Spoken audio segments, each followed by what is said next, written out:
তো এই যে আমাদের মেট্রো বাস এসে পড়েছে, আমরা এখনই উঠবো মেট্রো বাসে এবং তারপর যাব মেট্রোতে। তো এখন মেট্রো গাড়ির যে ট্রানজিশন সেটা কমপ্লিট করলাম, আমরা এখন যাচ্ছি মেট্রো বাস আছে এবং আমরা একটু পরে মেট্রো ট্রেন উঠবো, সেটা আপনাদেরকে দেখাচ্ছি। মেট্রো বাসে উঠতে গেলে আপনার যে কার্ড, সেই কার্ডটা মেট্রো ট্রানজিশন ইয়ে আছে, মেশিন আছে, ওইখানে নিয়ে অ্যাটাচ করতে হয়।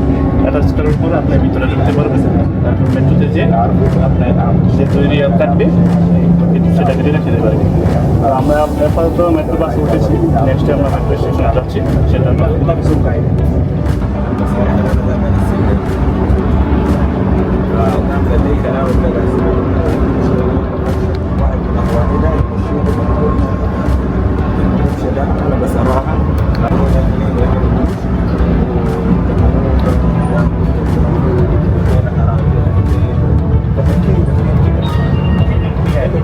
তো মেট্রো বাসের যে ফিলিংসটা সেটা যদি আপনাদেরকে বোঝাতে চাই, সেটা হচ্ছে কি আমরা বিমানে যে যাওয়ার সময় যেই ঝাঁকুনিগুলো অনুভূতি হয় সেম টু সেম। এখানে ভাঙা রাস্তা নেই, কোনো কিছু নেই, মনে হবে না আপনি বাসে বসে আছেন।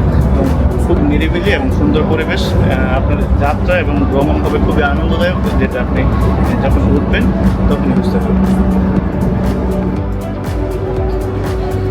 এখানে মনিটর আছে এবং কোন জায়গায় এসেছি এবং কোন জায়গায় নামবো সেখানে ধাপে ধাপে সব কিছু দেখায়। আপনি যদি আপনার লোকেশন চিনতে পারেন এবং নাম জানতে পারেন, তাহলে এখানে নাম আসবে এবং অ্যানাউন্সমেন্ট করবে, সেই অ্যানাউন্সমেন্ট অনুযায়ী আপনি নামতে পারবেন। এবং খুবই ফ্রেন্ডলি যারা দায়িত্ব থাকে, গাড়ির বাসের ড্রাইভার, তারা খুবই ফ্রেন্ডলি হয়। আপনার যে কোনো সমস্যা তারা আপনাকে সবসময় হেল্প করবে। এবং আপনাকে কিছু জিনিস দেখাই।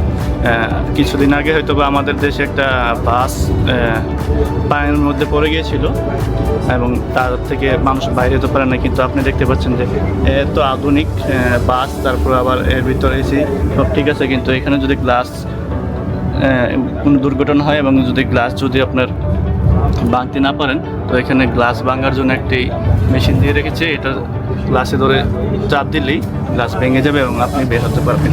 এছাড়া এখানে আছে ফার্স্ট কিট এবং অন্যান্য আর অনেক সুবিধা আছে, যেগুলো হয়তো বা আমি এখনও পুরোপুরি দেখিনি। তো আরেকদিন হয়তো বা মেট্রো বাস নিয়ে আপনাদেরকে একটু বিস্তারিত ভিডিও দেবো, সেইখানে আপনি সব কিছু দেখতে পারবেন। দেখতে পাচ্ছেন যারা একটু শারীরিক সমস্যা আছে তাদের জন্য এই সিটগুলো বরাদ্দ আছে এবং মহিলাদের জন্য সিট বরাদ্দ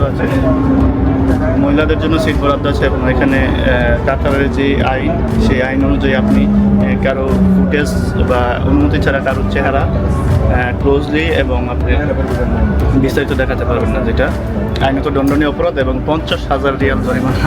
ঠিক আছে, আজকে দেখাবো। এখন আমরা এসে পড়েছি